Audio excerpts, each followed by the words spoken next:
Recorded on the same T2, natural gas oxide tube. Mm-hmm. Are the portions? What's the portion of the particles, the iron particles, loaded inside the tube, or all the particles loaded inside the tube?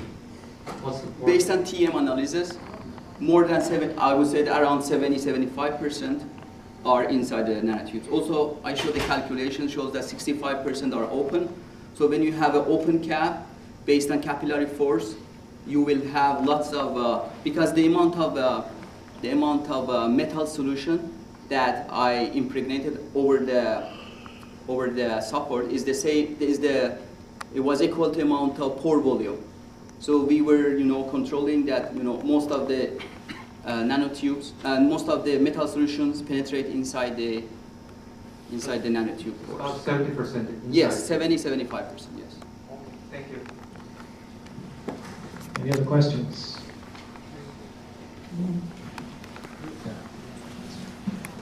Thanks. It's rather funny that in the review talk after lunch, advocating nanotubes, for example, the whole idea of nanotubes was the exo concept. You get away from the pores, the external support of the catalyst.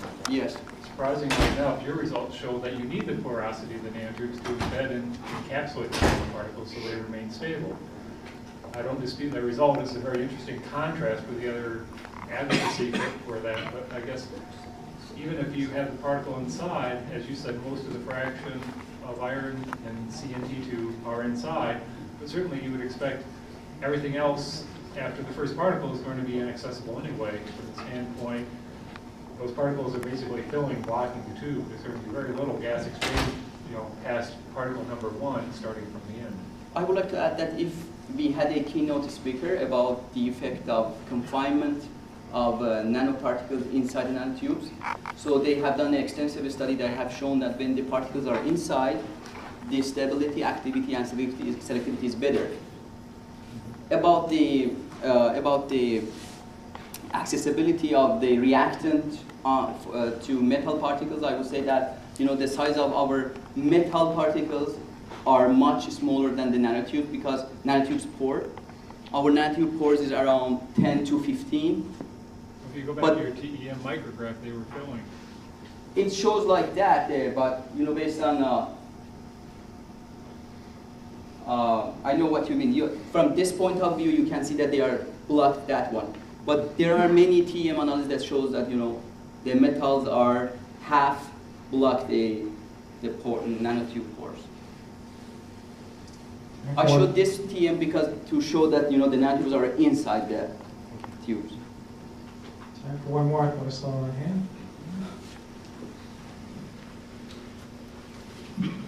hand. Probably this, but did you show any data about selectivity of the?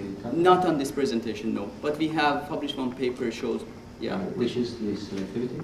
Selectivity for just for iron without any promoters, we have around 53% of C5+. 50%? Yes. And methane? Methane is around 10. Okay. 10, yes. Please help me thank Reza.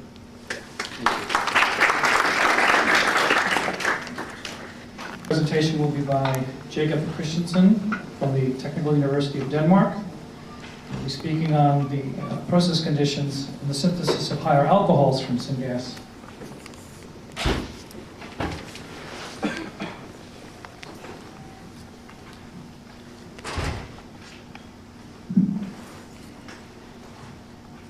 Thank you, Mr. Chairman. Me and my co-workers are from the Technical University of Denmark, or DTU. My co-workers are Anker Jensen and Peter Arndt Jensen. And as stated, I'll be talking about the synthesis of higher alcohols from syngas over a molybdenum sulfide-based catalyst. I'll say a little bit about the background of the alcohol synthesis, and then I'll show you some experimental results concerning the effect of hydrogen sulfide in the syngas, concerning the effect of the hydrogen to CO ratio in the syngas, and concerning the workup of ethanol co-fed along the syngas. In recent years, there's been an increasing focus on how to reduce the CO2 emissions from our transportation sector.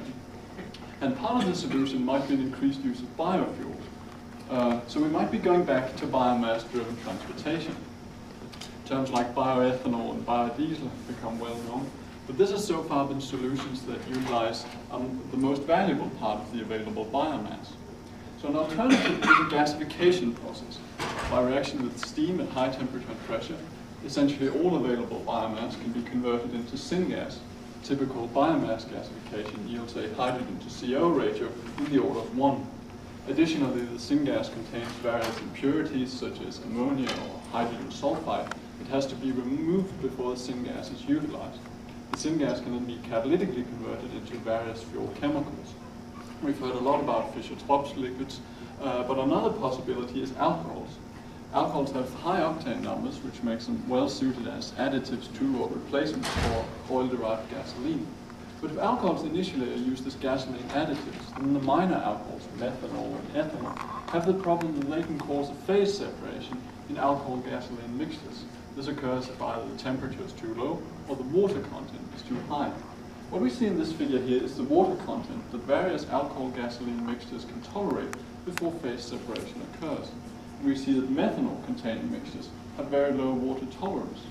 Adding isobutanol along with the methanol greatly improves the water tolerance. Switching to ethanol is even better, and using a mixture of ethanol and 1-butanol is better still. This is because the added higher alcohols act as co-solvents and stabilize the mixture. So what this indicates is that it might be easier to integrate a mixture of methanol, ethanol, and higher alcohols into the existing fuel infrastructure than it is to integrate pure ethanol or pure methanol. Such a mixture of methanol and higher alcohols can be formed directly from syngas or various catalysts, but the one we're looking at is a sulfide of molybdenum or cobalt molybdenum that gains an activity for alcohol formation when it's promoted to an alkali salt and operated at high pressure, around 100 bar, and moderate temperature, around 300 degrees Celsius. The main product is primary linear alcohols. But if I claim that this product could just be integrated into the fuel infrastructure, then why aren't we doing it? And the main reason is that the activity and especially selectivity of the available catalysts hasn't been sufficient. This is also the case for the sulfide-based catalyst. There's a byproduct formation of short-chain hydrocarbons that reduce the alcohol selectivity. An argument for using the sulfide has been that it's more tolerant to hydrogen sulfide in the syngas than other alternatives, thereby enabling you to avoid a costly removal of sulfur from your syngas. Now, this work has 3 main objectives. The first one is to test that claimed sulfur tolerance, to test how hydrogen sulfide affects the activity and selectivity of the catalyst.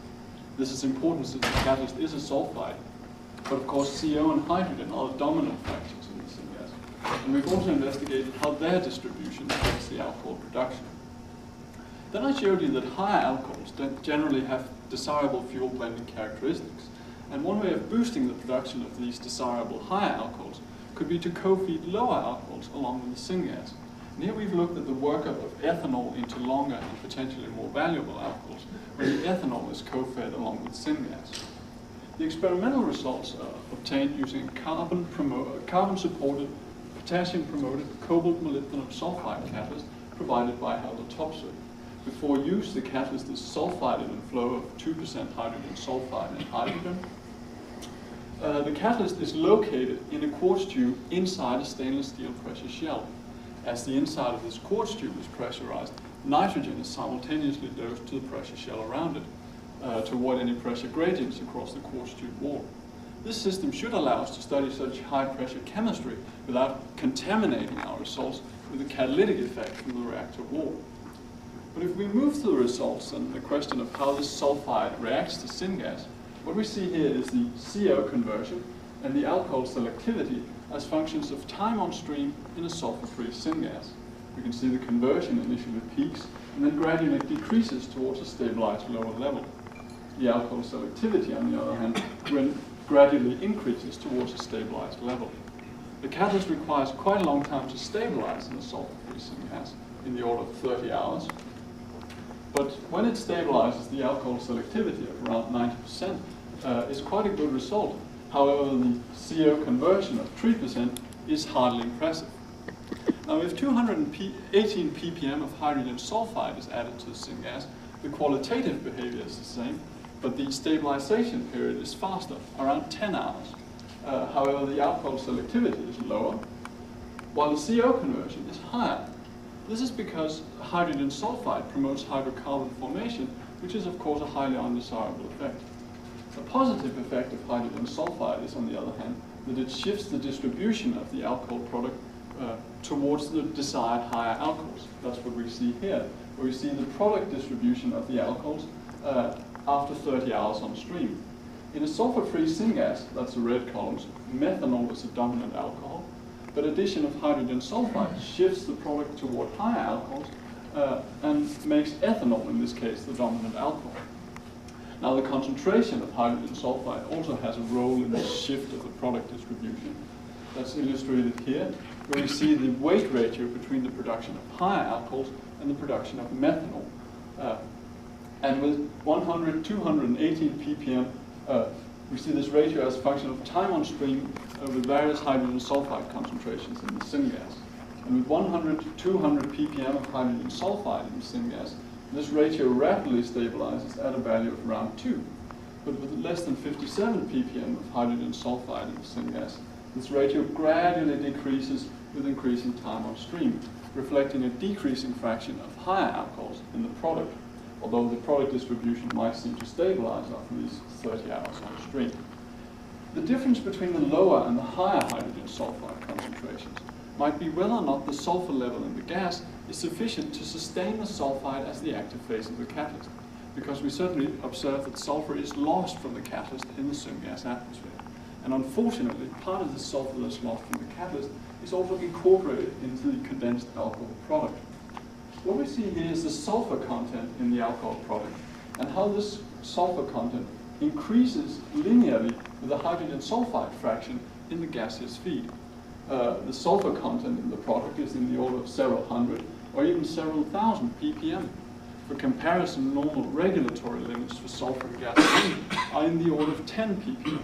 So the conclusion is, if you don't remove sulfur from your syngas, then you will have to remove from your alcohol product. If hydrogen sulfide is then removed from the syngas, the sulfur content in the alcohol product decreases with increasing catalyst age in a sulfur-free syngas. But even after 35 hours in sulfur-free syngas, the alcohol product still contains 340 ppm of sulfur. A qualitative analysis of a condensed alcohol product indicates that the dominant sulfur species present are the thiols corresponding to the formed alcohols. But to conclude on this, these effects of hydrogen sulfide, it shifts the selectivity from lower alcohols towards higher alcohols, but reduces the alcohol selectivity by promoting hydrocarbon formation.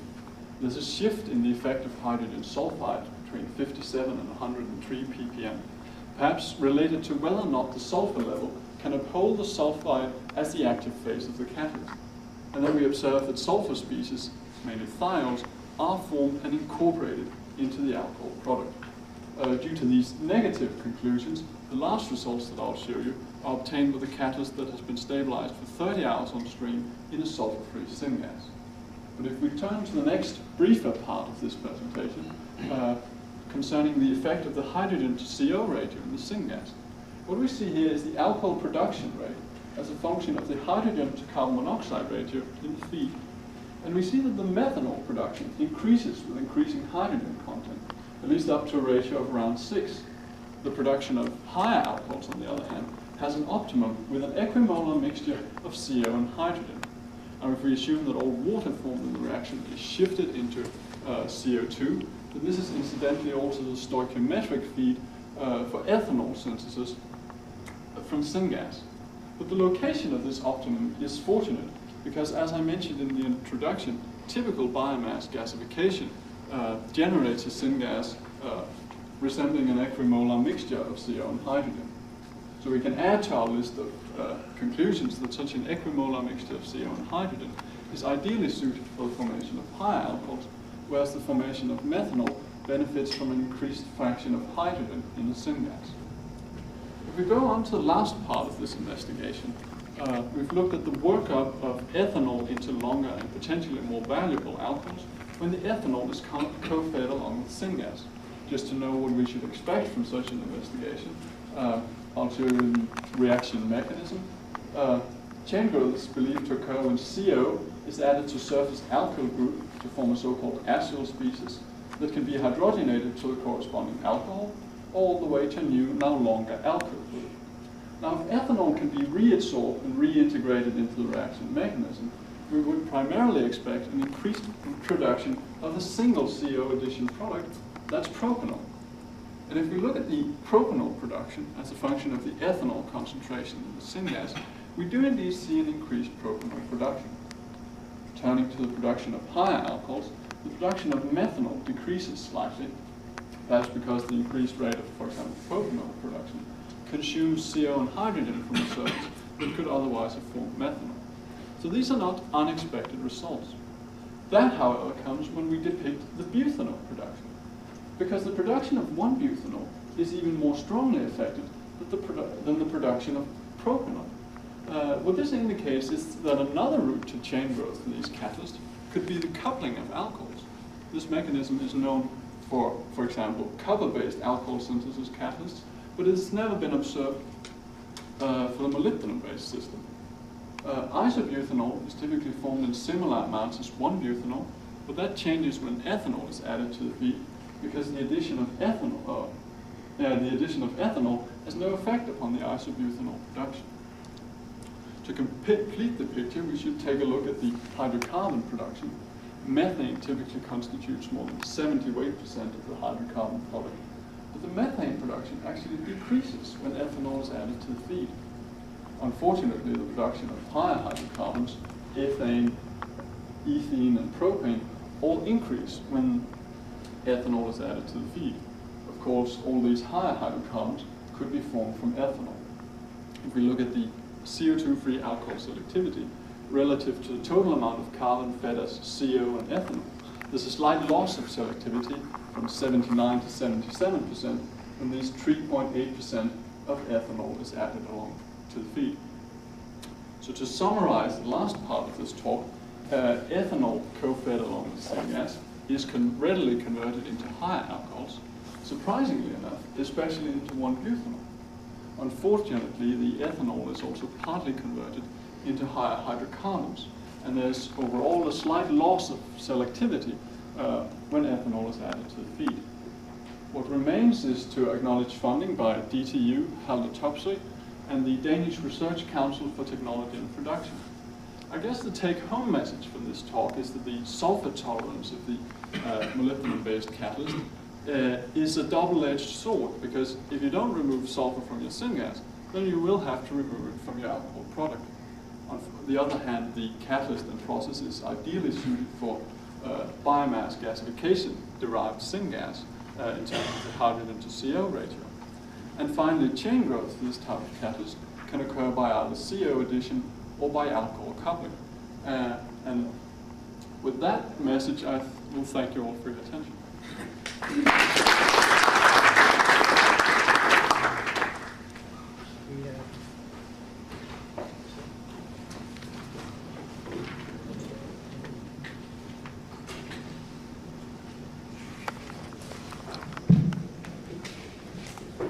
We got the battery changed, so we have to turn it back on again. We have time for questions. All right, Jim, again, 2 quick questions for you. 40 hours sounds like a long time, but it's not. So what happens if you run the catalyst for much longer times without H2S addition? And the other question is, will this catalyst dimerize or convert ethanol to butanol if there's no syngas present? The first one is, at least in sort of the 60 to, the first question, the first 60, 100 hours, we do see these trends where the production of higher alcohols gradually decreases, or the production of methanol increases, but it becomes very stable after 50 hours or so. I think I would say that the catalyst is stable without sulfur in the syngas, but yeah, but it requires quite a long stabilization time. The second question, ethanol workup in nitrogen, for example, also yields butanol. But in this case, there's also a large dehydrogenation of ethanol to form ethyl acetate. So that actually ethyl acetate becomes a dominant product in a nitrogen atmosphere. So, and there seems to be a promotional effect of syngas upon these coupling reactions. Other questions? I have actually two questions. One concerns the mechanism of the reaction. It's known from the literature that on the higher core synthesis catalyst you may have aldol condensation leading to higher products or CO insertion leading to linear higher core. So I wonder the coupling of ethanol that you have seen is due to aldol condensation or to other I would suspect. And the second question is about the CO2. I am not familiar with this kind of catalyst, but with other catalysts for higher core synthesis, CO2 is actually a poison. So I wonder if, in this case, also CO2 has an effect on the reactivity. Well, we haven't investigated the effect of CO2, but we've investigated the effect of water in the syngas. And since the water-gas shift reaction is pretty rapid, these are parallel products. And I can say that the addition of water to the syngas mainly poisons the production of higher alcohols. The production of methanol is largely unaffected. But even 6% of water in the syngas is sufficient to halve the production of higher alcohols. And the first question, I would strongly believe that these coupling reactions that we see between alcohols are via aldol condensations, as seen, for example, for the alkali-promoted copper-based catalyst. Time for one more. Did you try to co-feed methanol to see if you could increase the total productivity to ethanol and higher alcohols? Yeah, and methanol mainly boosts the production of, or methanol in a syngas feed mainly boosts the production of ethanol, but also some boosts the production of higher alcohols. Also there's an evidence of some of these aldol condensation reactions between methanol and the higher alcohols. Methanol alone in nitrogen, for example, to see if methanol couples to ethanol yields nothing, basically. Methanol simply reverts to CO and hydrogen.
Promoting effect at the highest level of copper. You can see the reduction is virtually complete by 450 degrees. And the same is true with silver. And then moving to gold, at the highest level of gold, you can see that we have facilitated reduction even below 400 degrees. So we wanted to confirm these data by using Zane's spectroscopy. And this is carried out at Brookhaven.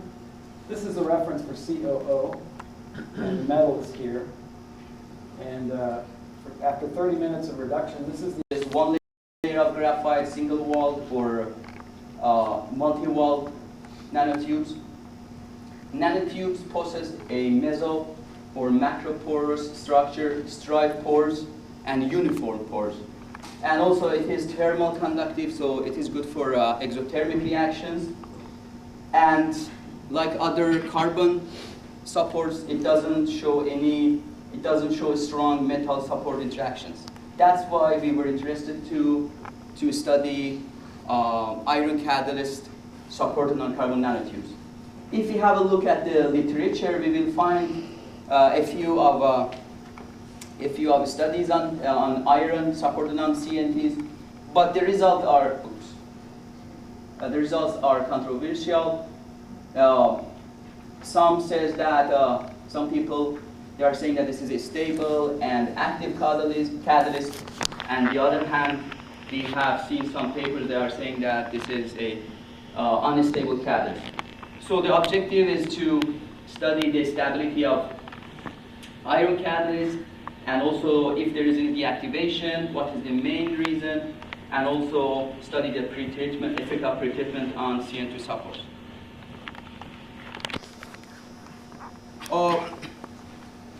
We prepared two types of catalysts, of course two types of supports. The first one that I called it CNT1, it is just as received CNT, and the other one is CNT2, which is pretreated CNT support with nitric acid. And then we doped 10% iron on CNT, I called it Fe over CNT1, and also 10% of iron over the CNT2 catalysts, which are pretreated with nitric acid. So this is a kind of classic impregnation method. Nitric acid, washing, drying, and without any binder, we just press to make a kind of pellet to make it incipient wetness impregnation, and then drying and calcination. So this is a CNT, SEM image of our CNT without any pretreatment. We can see that this is kind of pure CNT without any impurities like nanospheres. This is TM of our supports, CNT1 and CNT2. CNT1 is as received CNT. We can see that the caps are closed, but after pretreatment TM image shows that most of the tubes are opened. We have done a BET nitrogen absorption analysis. We can see here there is a 35% increase in the surface area. It shows that the caps are opened after acid pretreatment, and also we can see increase in the pore volume. I have done a simple calculation based on increase on the surface area. I don't want to go into the details of these calculations, but the calculation shows that more than 65% of nanotubes are open. So, and also after acid treatment, we have done Raman analysis. So we can see that there is a increase in the ratio of defect to graphite. So it shows that acid pretreatment can introduce some defects and functional group on the nanotubes. After that, we moved on the catalyst characterization. First of all, we tried TM images on our catalyst.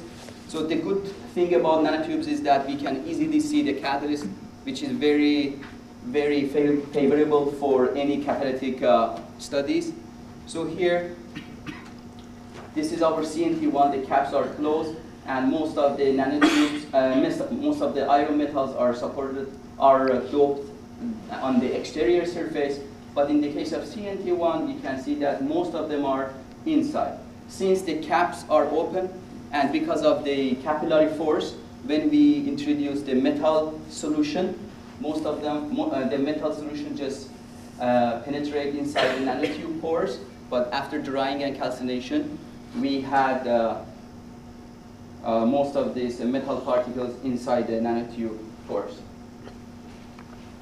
Of course, we have done BET analysis on our catalyst and also ICP. ICP shows that we are close to our target metal content, and also in the case of CNT1, which are metal particles are doped on the exterior surface, there is not that much of change in the surface area because there is no pore blockage. But in the case of CNT2, which are the metal particles are inside the nanotubes, we can see there is a decrease in the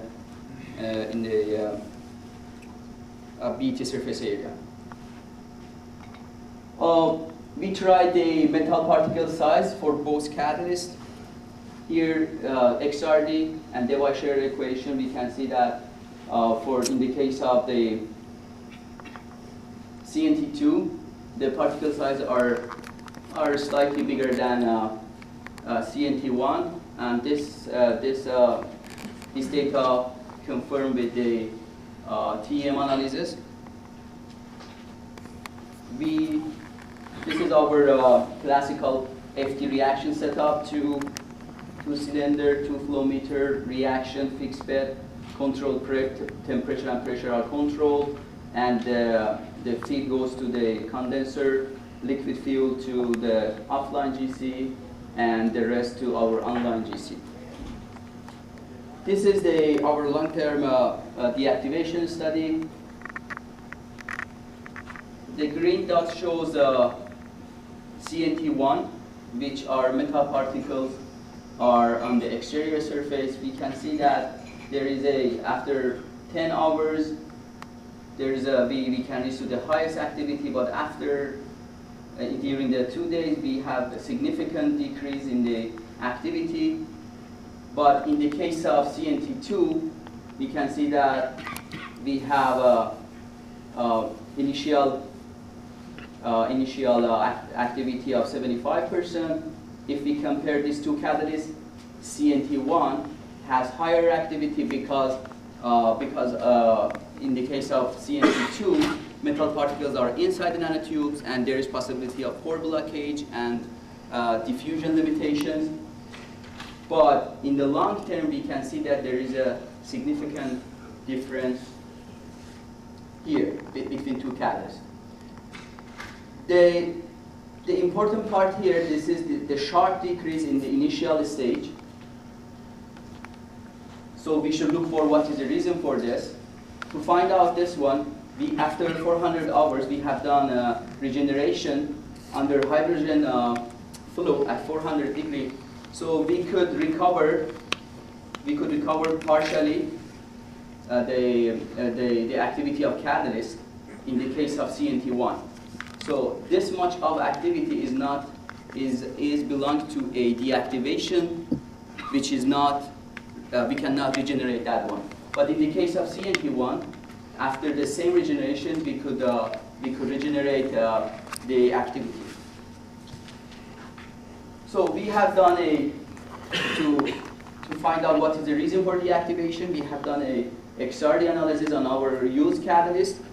Easily we can see that this is for CNT2 and this is for CNT1. In the case of CNT1, there is a sharp peak for Fe3O4, which shows that we have a significant increase in the particle size. But in the case of used catalyst for CNT1, the particle size remained constant. Also, we use again TM analysis to see. We can see here for CNT1, the most of the nanotubes, metal particles are inside the nanotubes, and they are agglomerated and sintered. But in the case of the CNT2, most of them are inside, and the size remained constant since the pore size is around 10 nanometers. You can see that the size remained stable.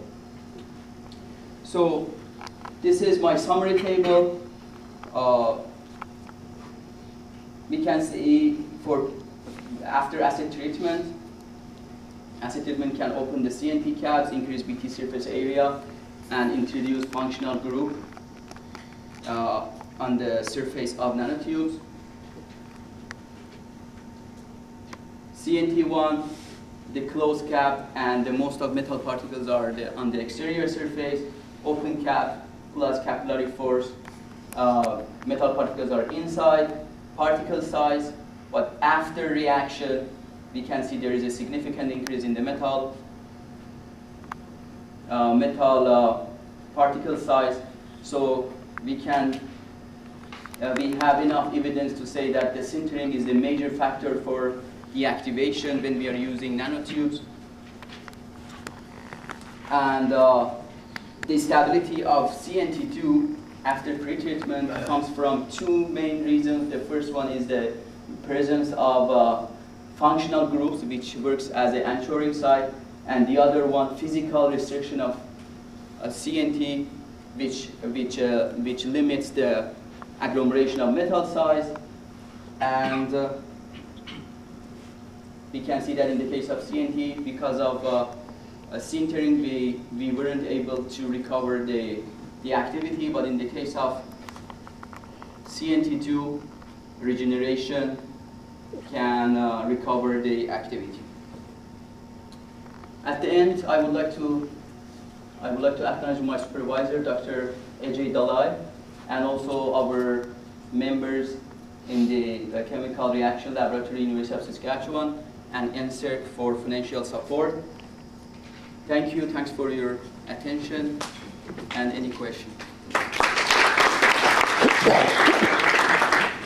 We have time for questions. Sure.